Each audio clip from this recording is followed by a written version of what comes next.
Viento. En este día de nuestra reflexión octava, nos encontramos en una fecha solemne, el Día de la Inmaculada Concepción. No podemos dejar de profundizar en este insigne misterio y tampoco desligarlo de la Navidad.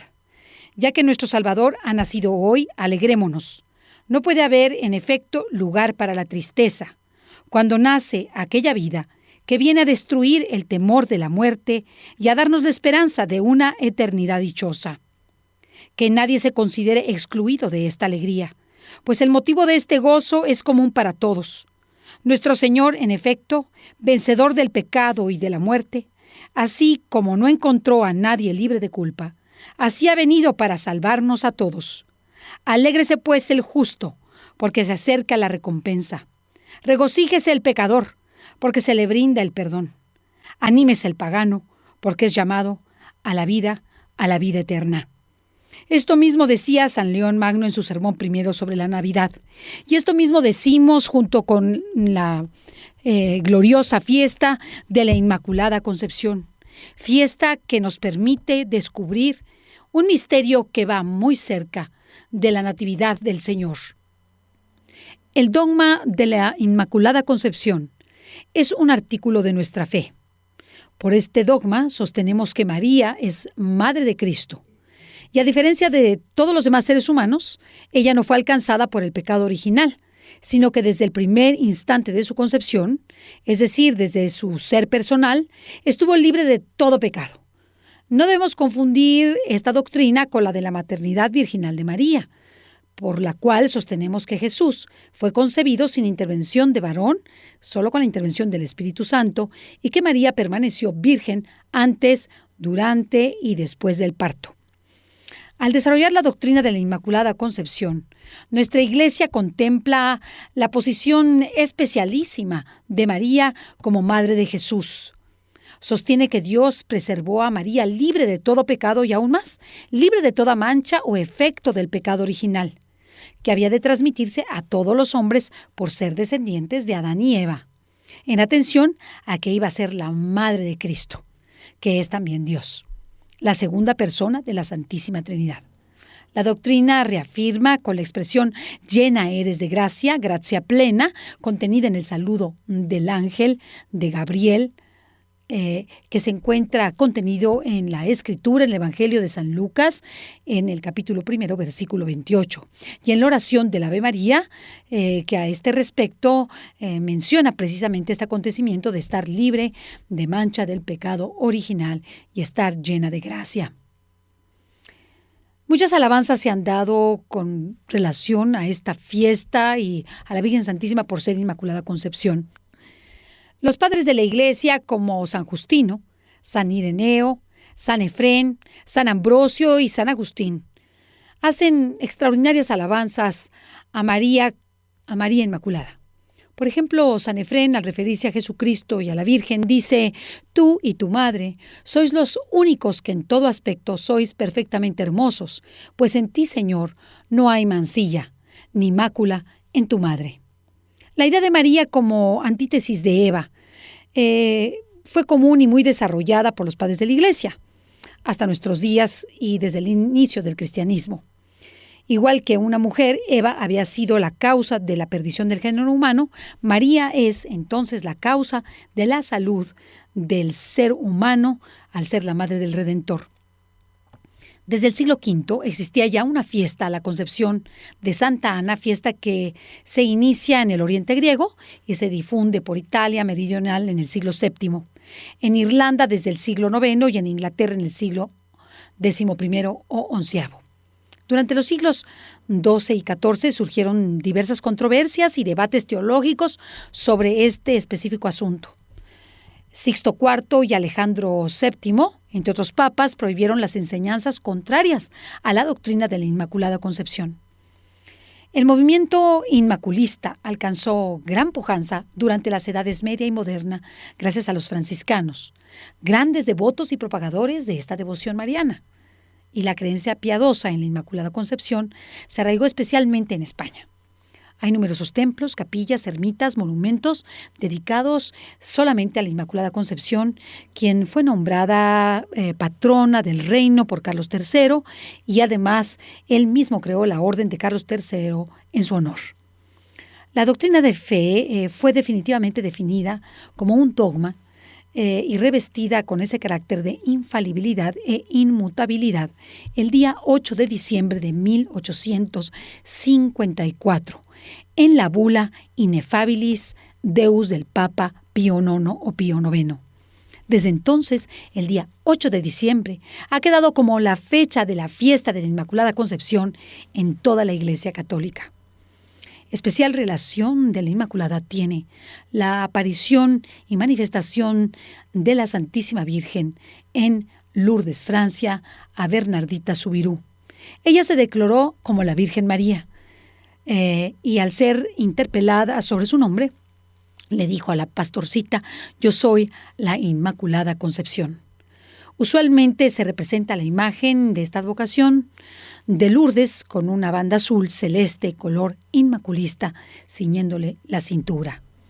En cuanto a la definición dogmática de la bula Ineffabilis Deus del 8 de diciembre de 1854, dice de manera literal lo siguiente que nos honramos en decir: para honra de la Santísima Trinidad, para la alegría de la Santa Iglesia Católica, con la autoridad de nuestro Señor Jesucristo, con la de los santos apóstoles Pedro y Pablo, y con la nuestra, definimos, afirmamos y pronunciamos que la doctrina que sostiene que la Santísima Virgen María fue preservada inmune de toda mancha de culpa original desde el primer instante de su concepción, por singular privilegio y gracia de Dios Omnipotente, en atención a los méritos de Cristo Jesús, Salvador del género humano, ha sido revelado por Dios y por tanto debe ser firme y constantemente creída por todos los fieles.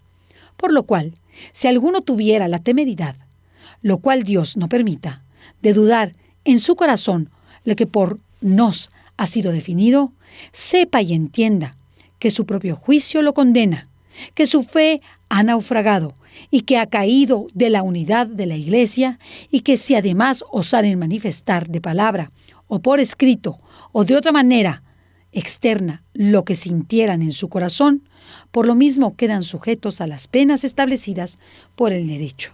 Así lo dice la bula Ineffabilis Deus. El historiador y catedrático francés Louis Bonnard narra de Pío IX el siguiente acontecimiento. Contemplando el mar agitado de Gaeta, escuchó y meditó las palabras del cardenal Luigi Lambruscini. Beatísimo Padre, usted no podrá curar al mundo sino con la proclamación del dogma de la Inmaculada Concepción. Solo esta definición dogmática podrá restablecer el sentido de las verdades cristianas y retraer las inteligencias de las sendas del naturalismo en las que se pierden.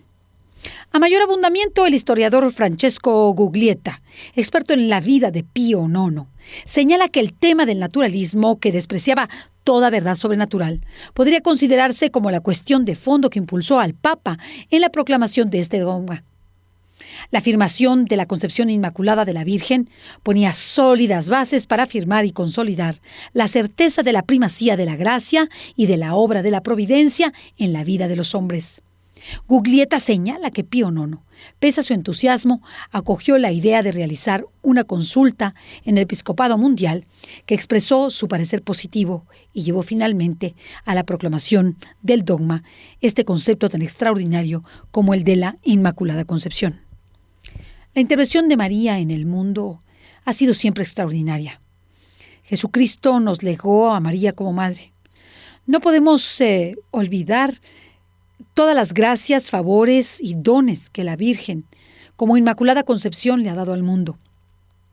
Quisiera simplemente relatarles una historia bellísima que nos da a ver la grandeza de la Santísima Virgen y de esta fiesta. Es el milagro llamado Milagro de Empel.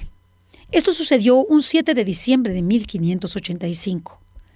El tercio del maestre de campo Francisco de Bobadilla combatía en ese entonces en la isla de Bomel, situada en los ríos Mosa y Gual, que se encontraban bloqueados por completo por la escuadra del almirante Holac. Este bloqueo se estrechaba cada día más y se agotaron los víveres y las ropas secas. El jefe enemigo propuso entonces una rendición honrosa, pero la respuesta española fue clara. Los infantes españoles prefieren la muerte a la deshonra. Ya hablaremos de capitulación después de muertos. Ante tal respuesta, Holac recurrió a un método harto utilizado o ya utilizado en este conflicto o en conflictos similares. Abrió los diques de los ríos para inundar el campamento enemigo, el campamento de los españoles. Pronto no quedó más tierra firme que un pequeño montecillo, el montecillo de Empel. Por eso se llama el milagro de Empel, donde se refugiaron los soldados del tercio, lo que quedaba. Prontos a morir. En este momento crítico, imagínense ustedes un soldado del tercio que estaba cavando una trinchera, tropezó con un objeto de madera ahí enterrado. Era el 7 de diciembre. Era una tabla flamenca con la imagen de la Inmaculada Concepción. Imagínense ustedes el hallazgo. Prodigioso. Este hombre anuncia el hallazgo y coloca la imagen en un improvisado altar. Y el maestre Bobadilla, considerando el hecho como una señal de protección divina de la Madre de Dios, instó a sus soldados a luchar encomendándose a la Virgen Inmaculada. Este tesoro tan rico, dijo, que descubrieron debajo de la tierra, fue un divino nuncio del bien, que por intercesión de la Virgen María esperaban en su bendito día. Así lo anunció el capitán, y un viento inesperado, completamente inusual, intensamente frío se desató. Precisamente aquella noche, heló las aguas del río Mosa. Imagínense ustedes. Los españoles marcharon sobre el hielo. Atacaron por sorpresa a la escuadra enemiga al amanecer del día 8 de diciembre y obtuvieron una victoria tan completa que el almirante Holac llegó a decir: tal parece que Dios es español, al obrar, para mí, tan grande milagro. Imagínense ustedes cómo este mismo almirante reconoce la grandeza de ese portento de milagro y pone a Dios como Dios de los españoles. Aquel mismo día, entre vítores y aclamaciones, la Inmaculada es proclamada patrona de los tercios de Flandes y de Italia, la flor innata del ejército español. Sin embargo, este patronazgo se consolidaría 40 años después de que la bula Ineffabilis Deus del 8 de diciembre de 1854 se proclamase como dogma de fe de la Concepción Inmaculada de la Virgen. ¡Qué grandeza la de María Santísima! Meditemos en esta extraordinaria fiesta, en donde, ligada al Adviento, María nos hace contemplar su grandeza. Quisiera, para concretar esta primera parte en nuestra octava reflexión del Adviento, hablarles de esta extraordinaria oración. Una noticia para las horas amargas, la Stella Maris de San Bernardo de Claraval o de Clairvaux. Esta oración que puedes hacer tuya, si me escuchas, podrá ayudarte en los momentos más difíciles de tu vida. La pongo aquí como en muchas otras meditaciones que he hecho a lo largo de mi vida. Nunca me he equivocado de ponerla y de hacerle ver a todos los que me escuchan o me han escuchado que con esta oración y con simplemente decir yo solo creo en la Inmaculada Concepción, todas las dudas, obscuridad y peligros se disipan ante la vista y ante la vida de cualquier cristiano, así como estos soldados que en Empel tuvieron tan grandiosa victoria. Así que puedes rezar conmigo. Si se levanta la tempestad de las tentaciones, si caes en el escollo de las tristezas, eleva tus ojos a la estrella de mar. Invoca a María. Si te golpean las olas de la soberbia, de la maledicencia o de la envidia, mira la estrella. Invoca a María. Si la cólera, la avaricia, la sensualidad de tus sentidos quieren hundir la barca de tu espíritu, que tus ojos vayan a esa estrella, invoca a María. Si ante el recuerdo desconsolador de tus muchos pecados y de la severidad de Dios te sientes ir hacia el abismo del desaliento o de la desesperación, lánzale una mirada a las estrellas e invoca a la Madre de Dios. En medio de tus peligros, de tus angustias, de tus dudas, piensa en María, invoca a María. El pensar en ella y el invocarla sean dos cosas que no se aparten nunca ni de tu corazón ni de tus labios. Y para estar más seguro de su protección, no te olvides de imitar sus ejemplos. Siguiéndola, no te pierdes en el camino. Implorándola, no te desesperas. Pensando en ella, no te descarriarás. Si ella te tiene de su mano, no te puedes hundir. Bajo su manto nada hay que temer. Bajo su guía no habrá cansancio y con su favor llegarás felizmente al puerto de la patria celestial. Amén. No olvidemos que estamos en un tiempo de preparación y que hablar de San Juan Bautista como figura central en la preparación del camino del Señor nos permite hacer un análisis sobre nuestra propia vida. La figura del Bautista es una figura en que la Iglesia o en la que la Iglesia nos muestra esa voz del camino, esa alegría de proclamar la palabra de Dios para una transformación. No podemos olvidar que nuestro Señor viene y viene a salvarnos, y por ello el mundo completo, a pesar de su indiferencia, reconoce la venida del Salvador, aunque lo haga débilmente, solamente en un árbol, o en unas esferas, o en unos regalos, o en una época navideña, llena de la locura del tráfico y de los compromisos sociales.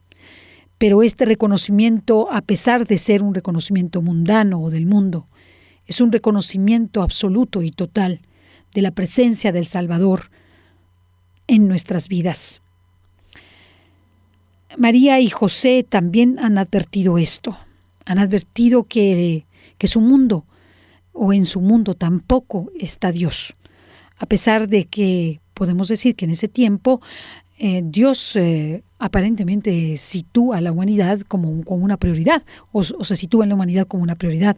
Pero si nos damos cuenta, ellos también vivían esa indiferencia a las cosas de Dios y también mucho pecado. El mundo está en oscuridad. Cristo está aún en el seno de María, si así lo contemplamos.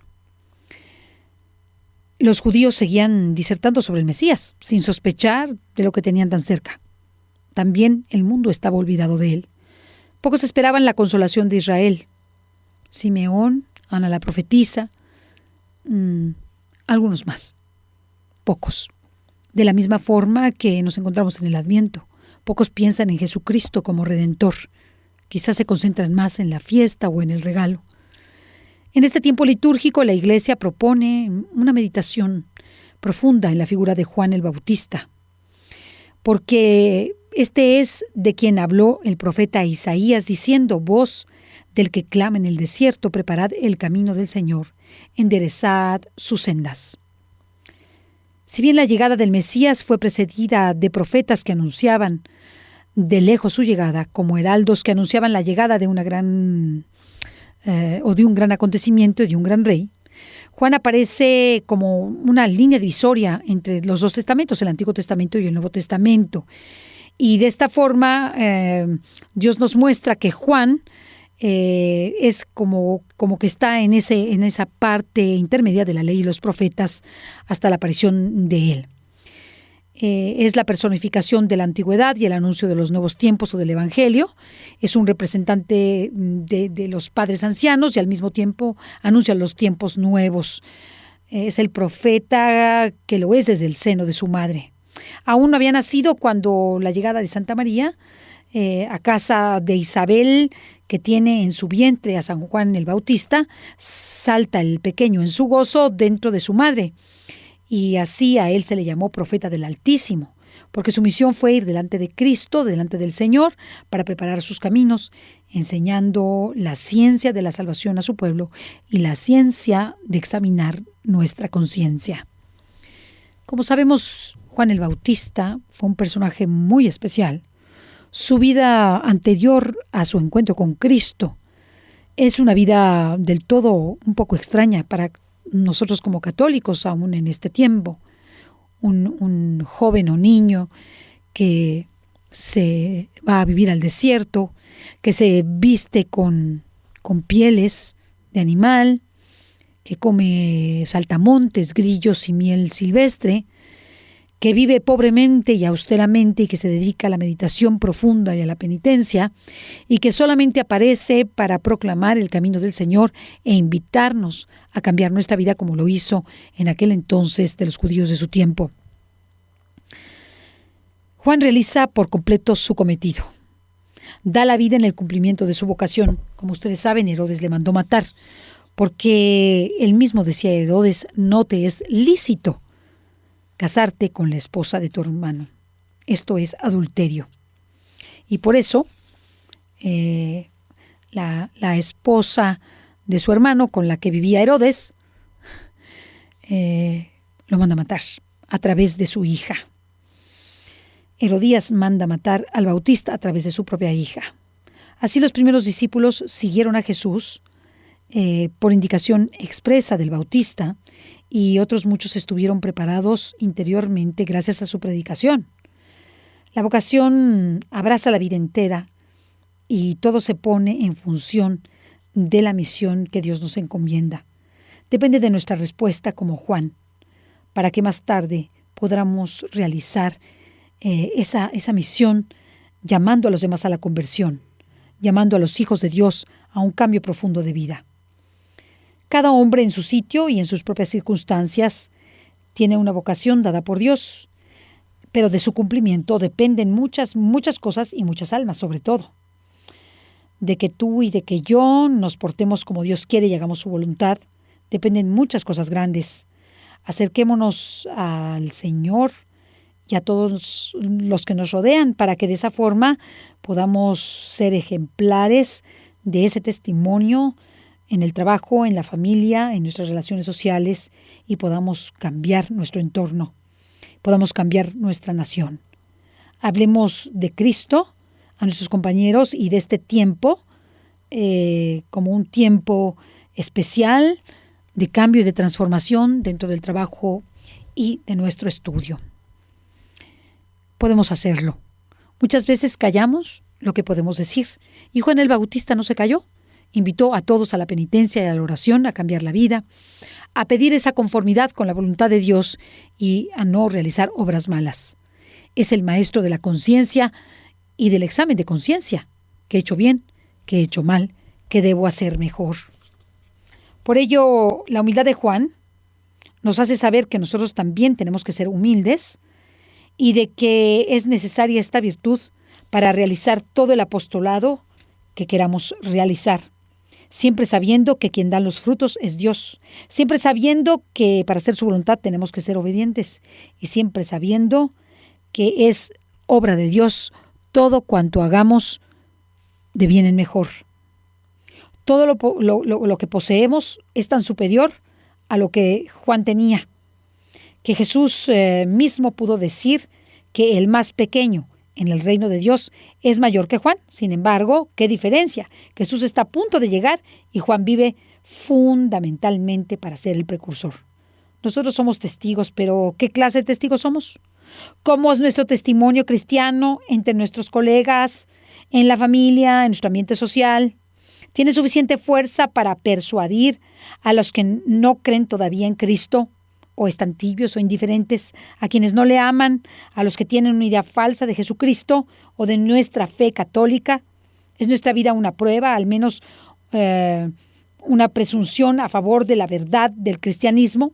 Son preguntas que nos tenemos que hacer para vivir este Adviento, que no pueden faltar si, junto con el maestro de la conciencia, Juan el Bautista, examinamos nuestra conciencia.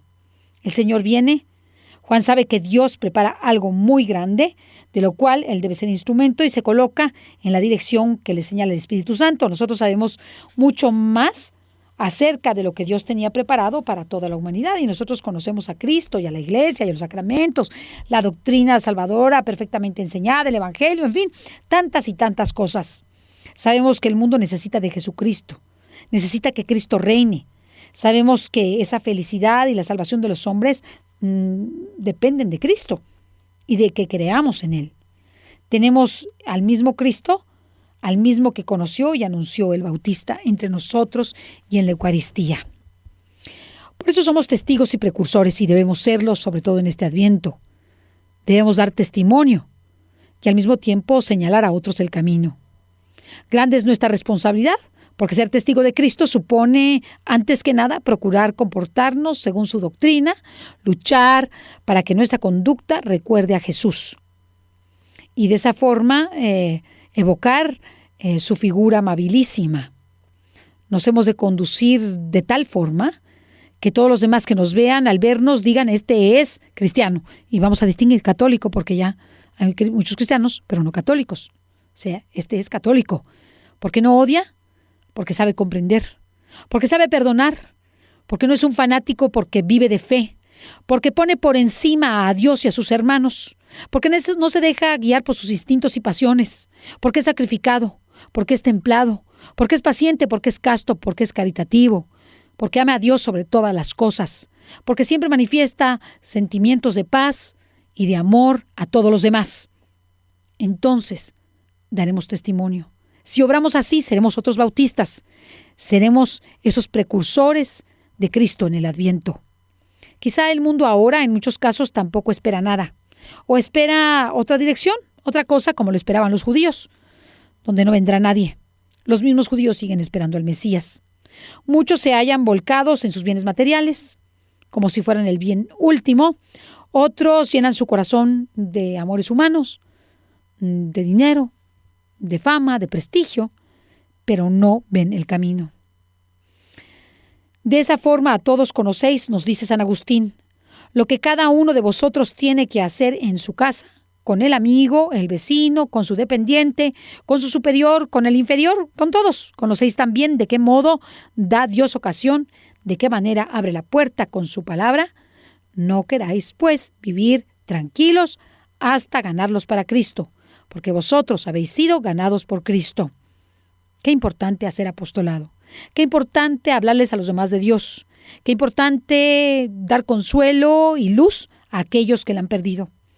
Nuestra familia, nuestros amigos, nuestros compañeros de trabajo, las personas con quien nos topamos con frecuencia, deben ser los primeros en beneficiarse de nuestro amor a Dios. Con el ejemplo, con la oración, con las acciones, llegar incluso hasta aquellos con quienes no tenemos ocasión de hablar. Aquellos que son desconocidos, si oímos que mencionan algo relacionado con Dios o contrario a Él.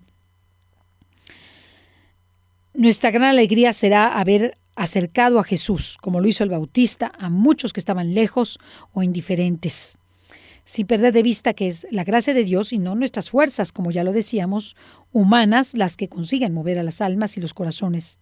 Y como nadie da lo que no tiene, se hace más urgente un esfuerzo de crecer en la vida interior, de forma que el amor de Dios, sobreabundante, pueda contagiar a todos los que pasan a nuestro lado. Podamos transformar a todos. Que sea la Reina de los Apóstoles la que aumente nuestra ilusión y el esfuerzo de acercar a las almas a Jesucristo su Hijo, con la seguridad de que ningún esfuerzo es vano ante el mismísimo Dios y que ningún esfuerzo será desapercibido por aquel que todo lo ve, por aquel Dios bueno, dador de la vida y que nos ha infundido y regalado a su propio